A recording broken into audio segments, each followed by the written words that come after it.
Caros alunos, vamos dar início então à nossa aula número 5 sobre o comportamento organizacional, entendendo a motivação por meio da prática.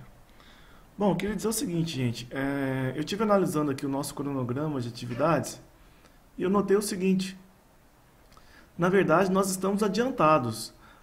A prova dessa semana, né, que irá ocorrer aqui no dia 9 e no dia 10, né, no dia 9 para os alunos do curso de administração, turma 1 e 2, e no dia 10 para os alunos do curso de processos gerenciais. Bom, eu creio que essa aula número 5 aqui, para quem esteve presente, então, na semana passada, está tranquilo.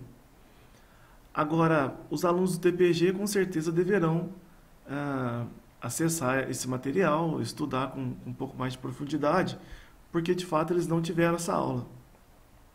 Então, como eu havia prometido, essa será a nossa atividade EAD. Eu vou deixar aberto a atividade da aula 5 pelo Google Docs para aqueles alunos que não puderam realizá-la em sala de aula, porque na semana passada eu havia comentado que essa atividade da aula 5 seria realizada na sala de aula. A exceção, então, seria para os alunos do curso de processos gerenciais que não tiveram essa aula número 5, porque eu tive o professor Aguirre como substituto. Bom, a primeira coisa que nós deveremos falar sobre a administração por objetivos é que ela foi referenciada como um método prático para levar o empregado à motivação. Então, nós já vimos no começo do curso as diversas teorias motivacionais, né? Entre elas a de Maslow, começando por Maslow, Herzberg, McGregor, McClelland e outros autores. Inclusive, vocês fizeram uma pesquisa com autores mais modernos, né? Não sei se vocês lembram dessa pesquisa, também realizada pelo Google Docs. Bom, enfim. Então, quer dizer que, em termos de teoria motivacional, nós estamos bem. Praticamente, demos uma repassada por todos os clássicos e vocês ficaram incumbidos de verificar os teóricos atuais sobre motivação. Mas a prática da motivação nós não vimos. Então esse é o objetivo da aula de hoje, a prática da administração. Então o Robbins ele inicia aqui com a administração por objetivos. Ele fala que é uma teoria em que é a teoria da delegação, vamos dizer assim. É uma teoria da delegação compartilhada. Pode parecer até redundante, né? Porque, pelo menos no meu entendimento, toda delegação ela deve ser compartilhada. O que a gente percebe nos escritórios, nas empresas, de modo geral, é que o superior delega uma atividade e ele leva junto uma responsabilidade, o subordinado. E na ocorrência de que alguma coisa dê errado, além da culpa ser do subordinado, a responsabilidade acaba sendo dele também. Então, os deméritos sempre serão dos subordinados. Em relação aos méritos, quando esse subordinado consegue entregar o trabalho no prazo certo, consegue superar todas as expectativas, parece que esses deméritos são retirados dele e voltam de novo para o líder. Então a gente sempre vê essas incoerências em relação à motivação. Então Robbins ele propõe a teoria da administração por objetivos como prática da motivação, junto com uma outra teoria que é a fixação de objetivos. Que na verdade essas duas teorias elas se conversam, elas são muito semelhantes. Então a fixação por objetivos é ato ou efeito de enfatizar a fixação participativa. Veja que tem uma palavra-chave aqui, ó, que é a participativa, né? Existe uma responsabilidade mútua, né? Um compartilhamento em relação a não apenas a fixação do objetivo, mas também a forma de se atingir esse objetivo. Ele fala o seguinte, que esses objetivos devem ser tangíveis, verificáveis e mensuráveis. Isso é muito importante, gente, porque senão a gente cai naquele problema que nós já estudamos na última aula, do surgimento do estresse no trabalho, ou da insatisfação do trabalhador que é exatamente a fixação de objetivos muito difíceis de serem cumpridos. Ou quando existe uma percepção de que a pessoa tem capacidade, seja uma capacidade técnica, uma capacidade comportamental ou intelectual, de que aquilo seja cumprido. Então, se ela tiver essa percepção, mas diante de todo um contexto, certa dificuldade em entregar essa tarefa, ele pode entrar num processo de estresse. Bom, dando continuidade ao processo de APO, que é a segunda parte aqui da nossa aula. Veja essa figura que interessante. Ela é uma figura que mostra aqui o gerente e o subordinado juntos formulando os objetivos de desempenho. Qual que é o papel do gerente? Ele tem uma ação individual em proporcionar apoio, direção e recursos. E o subordinado? Ele tem uma ação individual de desempenhar bem as tarefas. Então quer dizer que a empresa, representada pelo papel do gerente, da liderança, tem como obrigação, pelo menos na perspectiva do processo de APO, em não apenas formular os objetivos, mas dar todo o recurso para que a pessoa atinja aqueles objetivos propostos. O que a gente percebe na realidade organizacional são as empresas impondo objetivos aos subordinados sem nenhum tipo de contrapartida, seja financeira, de materiais. Às vezes tem uma força de vendas, mas aquela força de vendas não tem carro próprio, não tem, por exemplo, auxílio combustível, auxílio alimentação, auxílio hospedagem, ou seja lá o que for, né? Ou seja, fica tudo a cargo do vendedor ou do representante comercial. Isso é só um exemplo, né? Nós temos aí N exemplos. Bom, no final aqui desse processo de APO, nós temos uma avaliação conjunta, que é o próprio feedback. Veja que tem uma flecha aqui, uma seta, né, um vetor, que ele mostra uma retroalimentação. Então quer dizer que esse feedback ele vai voltar de novo ao subordinado e lá em cima vai voltar ao gerente também. Então é uma avaliação conjunta do alcance dos objetivos e uma reciclagem do processo de APO. Então todas as inconsistências, todos os problemas verificados aqui, eles deverão ser reanalisados, reverificados entre subordinação e liderança. Então vamos juntar as duas coisas, vamos juntar as duas teorias, a APO, que é a administração por objetivos, e a teoria da fixação por objetivos.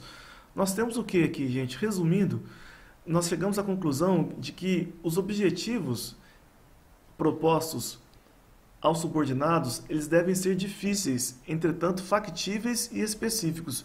Ou seja, o líder ele não pode de maneira alguma subestimar a inteligência do subordinado, dando objetivos fáceis demais para serem atingidos. Tem que ter uma carga de dificuldade. A pessoa tem que se sentir desafiada em relação àqueles objetivos. É uma forma de se evitar a desmotivação. Se a pessoa, por exemplo, ela tem uma Ferrari na garagem e você pede para aquela pessoa com aquela Ferrari vá entregar as crianças na escolinha, é você subestimar a capacidade da máquina em realizar grandes esforços factíveis de acordo com a capacidade da pessoa em entregar aquilo que foi determinado. Ao passo de que você não pode pedir, por exemplo, para uma pessoa que tem um Fusquinha na garagem, rodar 1000 quilômetros em 4 horas, por exemplo. O Fusquinha não vai dar conta de fazer algo desse tipo, uma façanha dessa. Então você também não pode superestimar a capacidade de ninguém. Então os objetivos eles têm que ser difíceis no sentido de factíveis, ou seja, você tem que medir a capacidade da pessoa, né? E aí sim determinar conjuntamente quais serão esses objetivos. Outro aspecto interessante em relação aos objetivos é que eles devem ser específicos. Ou seja, tem que ser concretizado. A pessoa tem que saber exatamente o que foi demandado a ela. Não pode, por exemplo, falar para a pessoa, olha, faça isso aqui da melhor maneira possível, Ora, gente, o que é fazer da melhor maneira possível? Existe um grau de subjetividade muito grande nessa frase. Não, você tem que ser específico, tem que determinar exatamente o quanto ela precisa entregar, quando ela precisa entregar, né? E que recursos serão demandados para aquela entrega. Além disso, isso é já da administração por objetivos, da APO, adiciona-se também a questão do feedback ou da retroalimentação. Dando sequência, vamos então para o plano de participação acionária, que também é uma forma pecuniária de alavancar a motivação das pessoas. Sempre naquele entendimento de que a motivação ela é intrínseca ao ser humano, ou seja, é difícil uma pessoa motivar a outra, né? É meio complicado isso aí. O máximo que a empresa pode fazer é estimular a pessoa ao trabalho. Agora, motivar, realmente, ela é intrínseca ao ser humano. Se a pessoa não tiver afim, ela não vai fazer. Pode ser a PO que seja, pode ser a fixação de objetivos, plano de participação acionária. Se ela não tiver afim, ela não vai participar, né? É assim que a coisa funciona. Mas voltando aqui, o plano de participação acionária envolve, então, no caso, uma copropriedade, né? Ou seja, uma detenção acionária daquelas pessoas que estão executando o seu dever, a sua tarefa, o seu exercício do trabalho. Então, quando a pessoa ingressa na organização, ela tem, entre outros objetivos, a participação acionária nos papéis, nos negócios da empresa. É muito interessante. Por quê, gente? Porque, bom, como é que funciona a Bolsa de Valores? As empresas, elas disponibilizam papéis na bolsa, e esses papéis, ora são valorizados, ora são desvalorizados. Qual é a dinâmica da valorização ou desvalorização de um papel, de uma ação? É exatamente as notícias que o mercado de ações, né, a Bolsa de Valores, recebe em relação ao desempenho da própria empresa. Por que, por exemplo, que a Petrobras teve os seus papéis desvalorizados em quase 70% num período curtíssimo de 6 meses? Porque o mercado de ações só recebeu más notícias da Petrobras. Então, essas más notícias, elas causaram uma desvalorização muito grande dos papéis da empresa. Então, uma forma de, por exemplo, motivar as pessoas que estão trabalhando na empresa é que elas irão se esforçar ao máximo para que o mercado de ações receba boas notícias em relação às empresas. Eu vou dar um exemplo, de causa própria aqui para vocês, algo que aconteceu comigo, na época em que eu era funcionário da Philips. A Philips na década de 80, eu não era funcionário da Philips na década de 80, gente, pelo amor de Deus. Mas na década de 80, a Philips esteve quase quebrando. E ela entrou com um plano de participação acionária que existe até hoje, que poderia reverter toda a lucratividade ou parte dessa lucratividade no mercado de ações para os funcionários. Então, os funcionários se desdobraram e inventaram uma tecnologia que até então era totalmente desconhecida, que é o CD. Muita gente pensa que o CD foi inventado pela Sony, mas na verdade não. O CD é uma invenção da Philips. E tirou a empresa, vamos dizer assim, do buraco, né? Ela se tornou extremamente competitiva e essa nova tecnologia proporcionou uma sobrevida e os recursos necessários para que ela desenvolvesse mais tecnologia, se tornasse cada vez mais competitiva. E esses recursos eram repassados aos empregados, aos funcionários da Philips. Temos diversos exemplos em relação à participação acionária. Uma empresa que utiliza muito isso é a Pfizer, por exemplo, que é uma empresa da área de medicamentos, e ela tem como princípio a distribuição de lucros por meio da participação acionária. E ela sempre tem inventado medicamentos de tecnologia de ponta. Por exemplo, na década de 90, ela trouxe ao mercado uma revolução tecnológica na área de medicamentos, que é o próprio Viagra, que causou uma supervalorização da empresa. E agora, recentemente, ela inventou um outro medicamento chamado captopril, que ele trabalha, ele tem uma função muito importante para as pessoas que têm problemas de varizes, veias entupidas, enfim.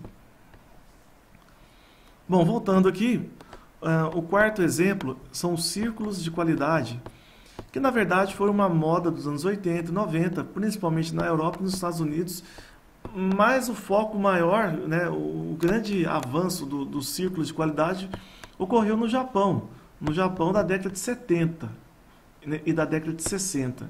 Então, em 80 e 90, aquilo sai do Japão e vai para os Estados Unidos, para a Europa e já chega aqui no Brasil um pouco mais tarde, mais ou menos no final da década de 90. Na verdade, os círculos da qualidade são reuniões, às vezes diárias, às vezes reuniões semanais, às vezes reuniões quinzenais. Mas a ideia dos círculos de qualidade é que deveria ser embutido na cabeça dos empregados exatamente a ideia de qualidade, a vivência da qualidade, viver completamente a questão da qualidade. É como se a qualidade fosse uma competência, não da empresa, mas uma competência das pessoas que trabalhassem na empresa. Isso é muito interessante. No Brasil virou moda também, principalmente no final da década de 90, como eu comentei, naquelas empresas que buscavam a todo custo uma certificação da qualidade. Parece que a coisa ficou um pouco banalizada, né? Aquele discurso sobre a qualidade, na verdade, gente, ela tem que ter um suporte organizacional muito grande. A empresa não pode deixar que a questão da qualidade caia na mesmice, senão vira uma panaceia, ou seja, a solução para todos os problemas organizacionais. A gente sabe que não é bem assim. E as empresas no Brasil, infelizmente, elas entravam com programas de qualidade muito fortes, faziam um marketing interno muito poderoso, mas aquilo não tinha uma continuidade, tampouco um suporte da empresa, um apoio da empresa. Então a coisa sempre fracassava, infelizmente. E a gente vê aí essa situação crítica da qualidade no Brasil, né?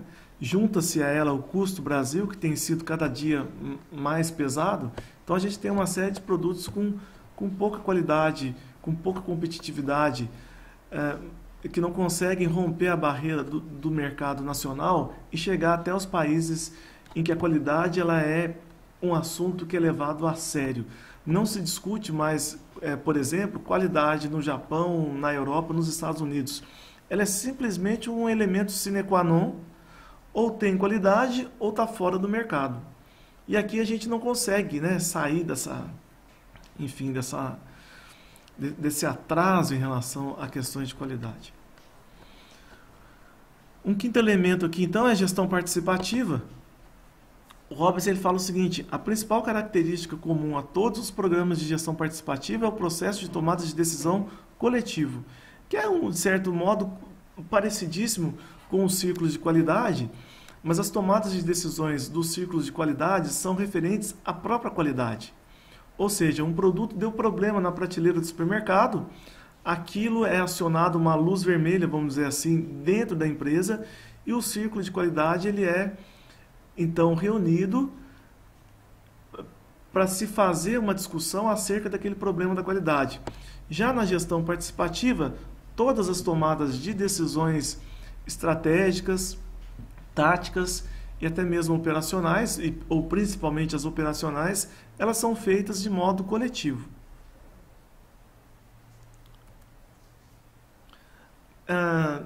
Eu faço uma pergunta aqui para vocês. Qual a sua opinião sobre a gestão participativa? Eu quero que vocês respondam, gente, essa pergunta para mim dentro da sala de aula, mas vocês precisam de lembrar de dois elementos aqui, ó. Vocês precisam lembrar de dois elementos aqui. Primeira coisa, as pessoas deverão ter inteligência, conhecimento, capacidade de comunicação e cultura organizacional. Elas precisam ter esses elementos aí para que possam participar nas tomadas de decisões da diretoria, da gerência, enfim. Porque o que tem acontecido? São as pessoas indo muito despreparadas para as reuniões sobre gestão participativa e não conseguem, de fato, participar efetivamente. O que deveria servir como um aspecto de tomada de decisões acaba sendo constrangedor para o empregado que não se prepara para a reunião, que não tem conhecimentos, às vezes teóricos, apenas empíricos, sobre determinados problemas que ocorrem na sua empresa, na sua organização. O que não é um problema em si, mas a pessoa não sabe, às vezes, exemplificar, não tem argumentos bastante fortes para discutir com o gerente, para discutir com o diretor de uma empresa. A gente sempre fala o seguinte, gente, que a habilidade ela está estritamente vinculada com a questão do conhecimento. A pessoa, para ela poder falar bem, para ela poder se explicar, se expressar, para ela ter argumentos, ela precisa ter acesso, primeiramente, à teoria, depois à prática. As duas coisas andam juntas. O sexto elemento aqui é a participação por representação. Então, a maioria dos países da Europa Ocidental possui alguma legislação que exige que as empresas pratiquem a participação por representação. É o que a gente chama aqui no Brasil de governança. A governança ela é um tipo de gestão participativa, ou melhor, representativa. Na Alemanha isso é muito comum, inclusive a legislação alemã ela prevê que as empresas tenham um órgão representativo de todas as classes que envolvem a empresa, seja a representação dos operários, dos auxiliares de serviços gerais, dos técnicos administrativos, dos gerentes, de todo mundo. Todo mundo tem que ter uma representatividade nas tomadas de decisões. Um exemplo bem interessante em relação ao que ocorre na Alemanha é o fato, por exemplo, de que no começo dos anos 2000 ou no final dos anos 90, a Alemanha tinha uma fábrica ultramoderna, toda robotizada, para a fabricação de um carro. Nesse caso, era o Classe A da Mercedes-Benz. Bom, a implantação dessa fábrica na Alemanha iria causar mais ou menos o desemprego de 70% da mão de obra da Mercedes-Benz. Então, por meio de uma participação representativa, os operários da Mercedes-Benz negaram que essa fábrica fosse implantada no seu país. E pela primeira vez na história, a Mercedes-Benz implantou uma fábrica fora da Alemanha. Que ela veio para onde? Adivinha onde, gente? Veio para o Brasil. Veio para a cidade de Juiz de Fora. E é uma fábrica ultramoderna.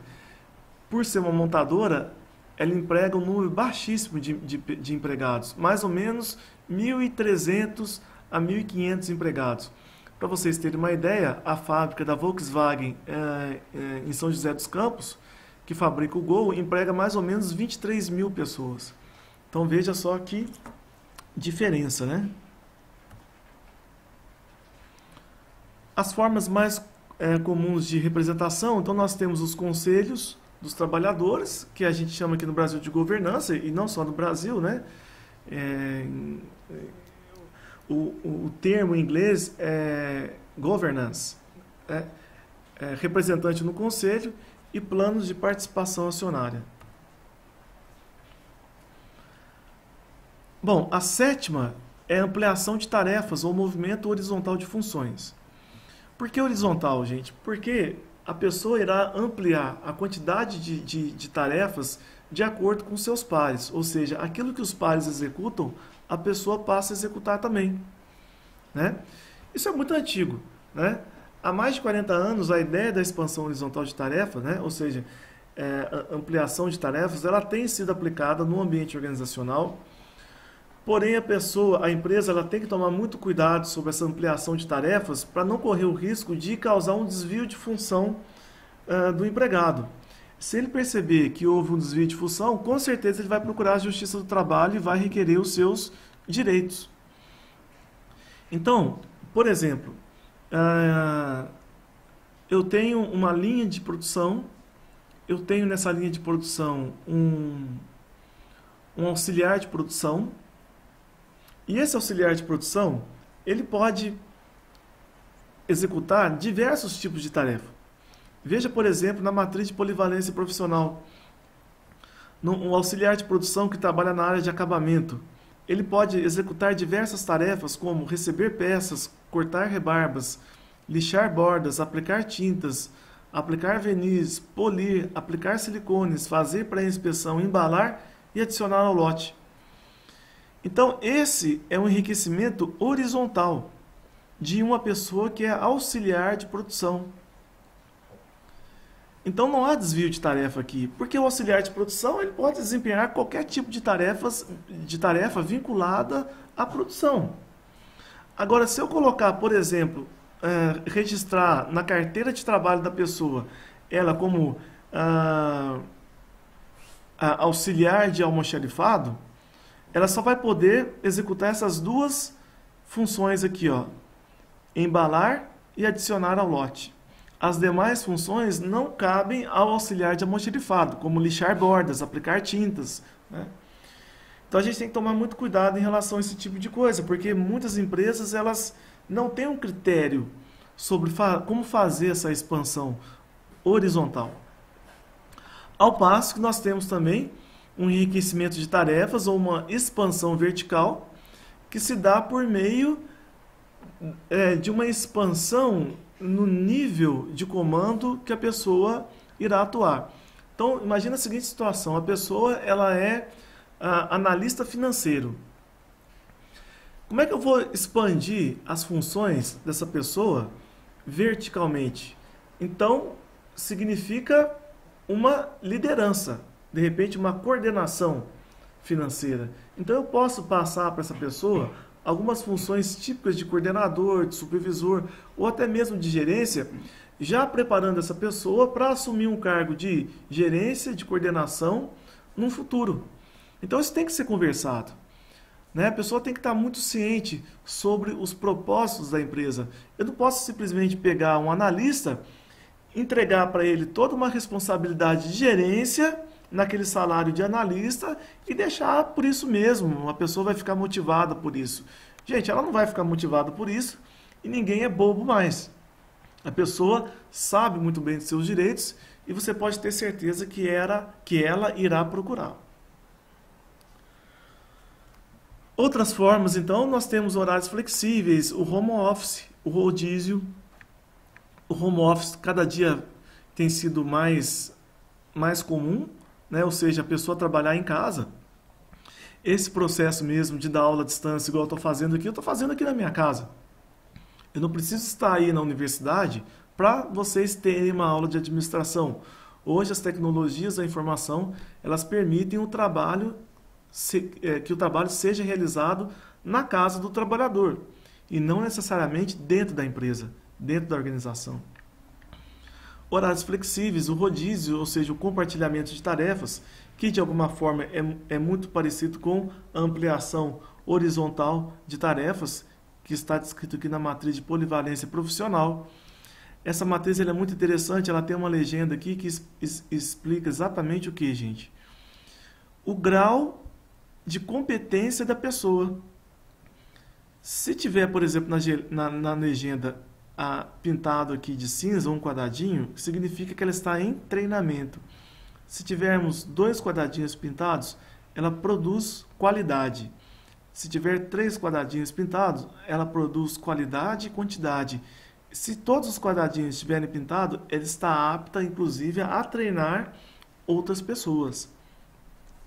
Esse treinar outras pessoas, é preciso que a pessoa que treine outros, ela tenha também um certificado emitido pelo Departamento de Treinamento e Desenvolvimento da empresa, capacitando a treinar outros.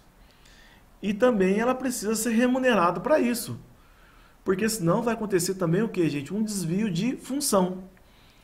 Né? Eu pego, por exemplo, um empregado que é auxiliar de produção e o deixo constantemente na sala de treinamento para treinar outras pessoas, depois ele simplesmente sai da empresa e fala, olha, na verdade eu exercia um papel de Supervisor de treinamento, por exemplo, eu treinava os funcionários, quer dizer, tem que tomar muito cuidado em relação a isso, né? Ou seja, você tem que remunerar extramente essa pessoa que irá treinar os demais.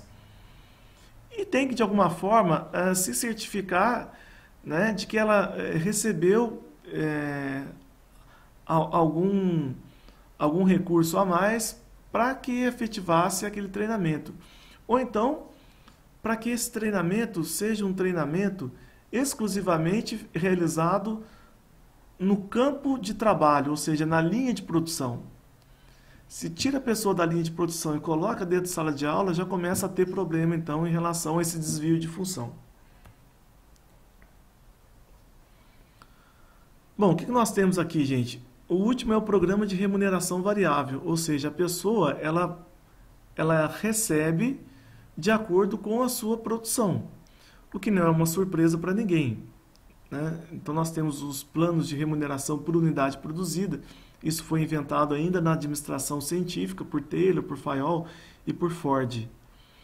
Nós temos a bonificação, que geralmente é em consequência de um resultado atingido. Nós temos esses dois últimos aqui, que são os planos de participação no lucro e a participação nos resultados, que são coisas distintas, embora sejam semelhantes. Os planos de participação no lucro é simplesmente o seguinte: fechou um período contábil, a empresa deu lucro ou deu prejuízo. Se ela deu lucro, a pessoa recebe uma bonificação em cima do lucro. Agora, o plano de participação nos resultados, ele tem uma amplitude maior. Ou seja, por resultados, não se entende que seja exatamente lucros. Eu posso ter diversos tipos de resultados. E outra coisa, gente, nem sempre o lucro representa um bom resultado para a empresa, para a organização. E eu vou explicar para vocês por que não. Porque a gente não pode focar apenas no lucro, e sim nos resultados. Por exemplo, uma empresa ela pode ter uma lucratividade pequena, né, em determinado período. Eu tenho que analisar com maior critério todo o balanço patrimonial da empresa e verificar quais os motivos pelos quais o resultado não foi um resultado com uma lucratividade expressiva. Muitas vezes a empresa fez investimentos em máquinas, em equipamentos, em ampliação de mercado, em merchandising. Quer dizer, isso tudo custa muito dinheiro. Há uma perspectiva de que a lucratividade ela virá no decorrer do tempo, em médio a longo prazo. Em contrapartida, se eu for focar, por exemplo, apenas na participação do lucro, eu já vi um executivo de uma empresa, por exemplo, demitir 30% da força de trabalho, cortar esses 30% da folha de pagamento e esse dinheiro, que deveria ser o salário das pessoas, ser revertido em lucro. Então não é uma situação muito interessante. Por quê? Porque aquela mão de obra era uma mão de obra capacitada, especializada, treinada, que foi demitida sem nenhum critério a priori. Muitos foram parar, às vezes, nas mãos dos concorrentes, levando todo o conhecimento para um concorrente ou para um fornecedor. Então, em termos de resultados, a médio e a longo prazo, provavelmente aquele lucro não vai se repetir. Ele será muito baixo, às vezes até em prejuízo em longo prazo. Então, a gente tem que analisar isso com muito critério. Precisamos ler, precisamos interpretar todas as situações. Não trabalhamos com receitas aqui para solucionar os problemas organizacionais, mas de acordo com cada realidade empresarial, nós deveremos aplicar então essas estratégias motivacionais. Na verdade, gente, o objetivo de todas essas estratégias, nós falamos de 10 estratégias motivacionais, elas devem causar o quê? A modificação de comportamento. Então, primeira coisa, eu tenho que identificar os fatores comportamentais relacionados ao desempenho. Identifiquei os fatores comportamentais? Bom, eu tenho que mensurar esses dados, né? Ou seja, são dados básicos da frequência da resposta. Por exemplo, eu tenho um tipo de comportamento em uma fábrica em que as pessoas têm como hábito desperdiçar muita água ou desperdiçar matéria-prima. Há processos produtivos em que a empresa não consegue retrabalhar. O retrabalho por si só já é um desperdício muito grande. Mas há empresas em que os processos produtivos eles são tão específicos que o produto fabricado ele não permite o retrabalho. Por exemplo, o vidro. O vidro ele pode ser reciclado. Se eu faço uma TV e ela sai toda torta, a tela dela, eu derreto e faço de novo um vidro ou um plástico, ou seja lá qual for o material. Geralmente é reciclado. Agora, por exemplo, se for um processo produtivo que envolve a vulcanização, por exemplo, que é parecido, por exemplo, como assar um bolo, né? Se a esposa de vocês, a mãe de vocês assa um bolo e aquele bolo sai errado, ela não tem como voltar de novo ao leite, ao trigo, ao açúcar. Aquilo se perde por completo. Então, alguns processos produtivos eles são extremamente caros. E a empresa ela tem que se preocupar muito em relação a essa questão do desperdício. Como eu falei para vocês, gente, infelizmente nós brasileiros não trabalhamos, não temos a qualidade introjetada no nosso processo de trabalho. O que a gente vê por aí é tudo feito mais ou menos. E isso custa muito caro para a empresa. Então é um fator também de competitividade organizacional aí, né, nessa discussão toda. O que mais? Identificação de contingências, comportamentos por meio de análise funcional. As contingências são problemas verificados durante o processo. Que tipo de problemas, por exemplo, que a gente pode verificar numa mudança de comportamento, né, ou numa necessidade de mudança de comportamento? São as pessoas que são resistentes em relação à mudança de comportamento. Então eu tenho que entrar com diversos tipos de estratégia. Veja que o desenvolvimento de estratégia de intervenção são exatamente essas 10 estratégias que nós utilizamos, que nós comentamos agora há pouco, né?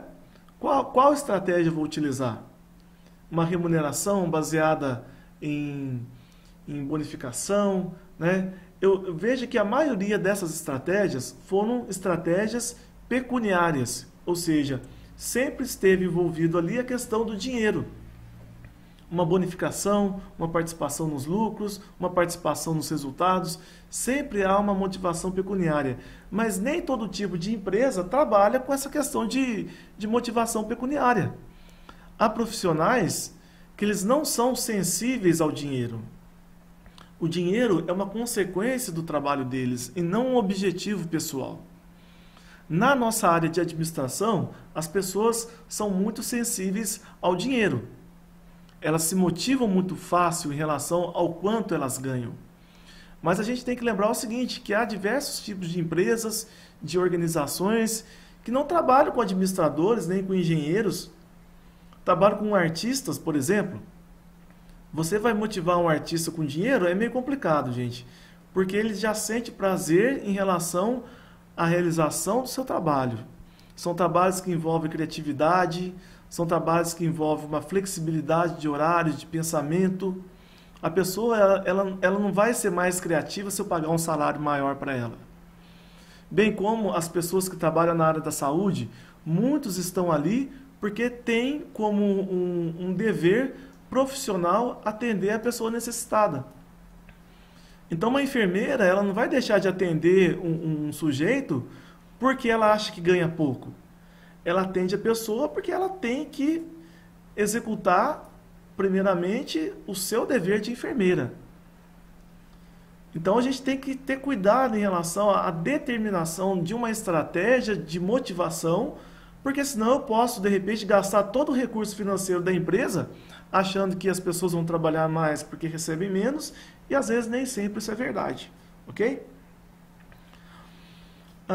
Depois o próximo passo é a implementação da estratégia adequada, né? Primeiro eu seleciono, depois eu implemento, depois a mensuração, ou seja, eu tenho que ter formas de avaliar. A mensuração, ou seja, a avaliação da frequência, ela está diretamente vinculada com a mensuração da quantidade da frequência, né? Ou seja, pessoas que desperdiçam demais. Eu entro com uma estratégia, pode ser, por exemplo, uma estratégia em que se bonifica as pessoas de acordo com aquilo que elas conseguem economizar na linha de produção. Então, por exemplo, imagine que eu tenho um refúgio em determinada linha de produção que beira 10%. Então, se eu conseguir reduzir para 5%, as pessoas serão bonificadas em tanto. E assim por diante. É assim que eu faço essa mensuração. Depois eu tenho aqui um processo que é retroativo também, é por meio de feedback, né? Em que eu vou fazer o seguinte questionamento: o problema foi solucionado?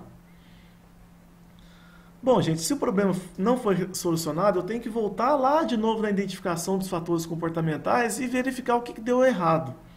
Se os problemas forem solucionados, eu tenho que constantemente manter aquele comportamento desejado e constantemente submeter as pessoas a uma avaliação. O que a gente percebe na maioria das empresas é que elas não fazem essa manutenção do comportamento desejado. Ou seja, verificou-se que o comportamento foi modificado, depois nunca mais ninguém fala naquilo.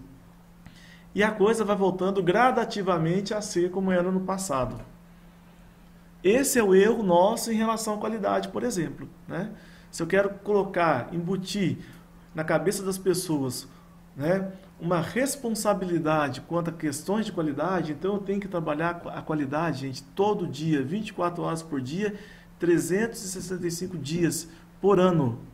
Senão, aquilo se perde também. Finalmente, essa atividade prática eu vou abrir de novo no Google Docs para todos os alunos que não fizeram, e ela contará como presença, ok? Então vocês vão clicar aqui no Google Docs, aliás, vão clicar aqui no link e deve abrir aqui uma janela aqui para vocês efetivarem o exercício.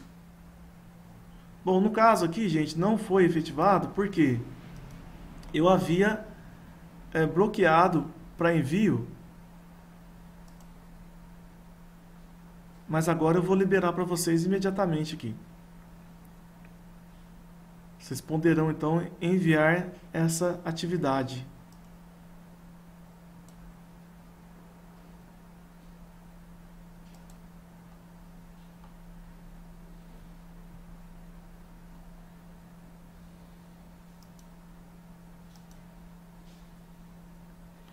Bom, então está aceitando, né,